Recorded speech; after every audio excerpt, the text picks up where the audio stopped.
This gentleman is the motivating force behind the Geek Fest. Give it up, big round of applause for Adam Brooks. Geek on the mic, geek on the mic, geek on the mic. Look, to the Generation Y girl that was up here earlier, I think I remember learning like Fortran and basic programming on that old IBM. So where are my geeks at? So look, the thing is, I want to introduce something I'm passionate about, which is why I think geek is chic.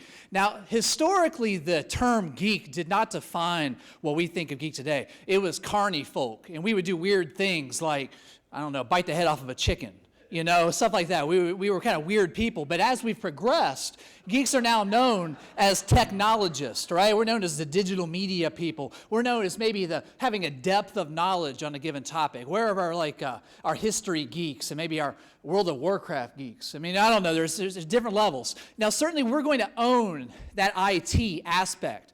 We've got a few billionaires in our pocket, which is a good thing. But let's not limit it to just IT. Let's realize that being a geek is chic, and it includes innovators, scientists, inventors. These are people that are futurists. They are setting the pace, the tone for our global culture for the next 200 years. These are our geeks. And I mention that because I specifically want to nail in the point. As an educator, I'm interested in human capital development. We've talked for a long time in the U.S. about a labor shortage issue, and it doesn't seem like that right now. I'll grant you that. But what happened was we kind of got a reprieve. Grandma and Grandpa didn't retire, so they're still working. And so we're looking at an emerging market in a few years. It's going to be quite different. We're looking at 5 million jobs that are going to be unfilled because we don't have qualified candidates, and $3 trillion that's going to cost the U.S. government. So, in the recent recession, while 13 million Americans were unemployed, we had 3 million jobs that went unfilled, and this has resulted in companies outsourcing or offshoring jobs that we could do at home. Now, there are opportunities. There is a silver lining here, which means that we have encore careers, we have education, we have career planning, we have community, and we have the American ingenuity to help us out. So when we talk about encore careers, what this is baby boomers. Do we have any baby boomers? Okay, well, one. All right. So baby boomers and older generations coming back after retirement into the workplace. They were leaders in their industry, and let's bring that magic back out and create avenues for that. We have to innovate and fix education. We have 1.3 million high school students that won't graduate. In Charlotte, we have 34% of our students don't graduate on time or with a traditional high school diploma. And we also have retraining issues. We have lost in finance, we've lost in trade, we've lost in manufacturing, we've gained in healthcare, we've gained in IT, we've gained in other areas. We have to look at lifelong learning as a culture. Now, taking this out a little bit as a global perspective, 15 seconds.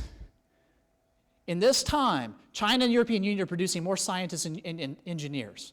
We went from being number 1 in graduation rates to number 15th in industrialized nations. And this is requiring a paradigm shift from traditional education to what we talked about earlier, science, technology, engineering, math, and at CPCC, we've included sustainability. We have to look at things differently, and we have to prepare students for 21st century jobs. Now, in Charlotte, I believe we're working very hard to address this.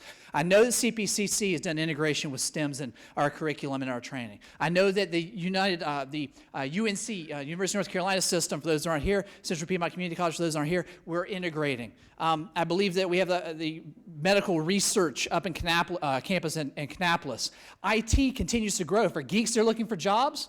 IT in healthcare, IT in mobile is popular. The federal government has actually projected that between now and 2018, the highest growth sector is actually in biomedical engineering. And these jobs often require master's and doctorate, but for every 1 engineer, we have 49 nurses.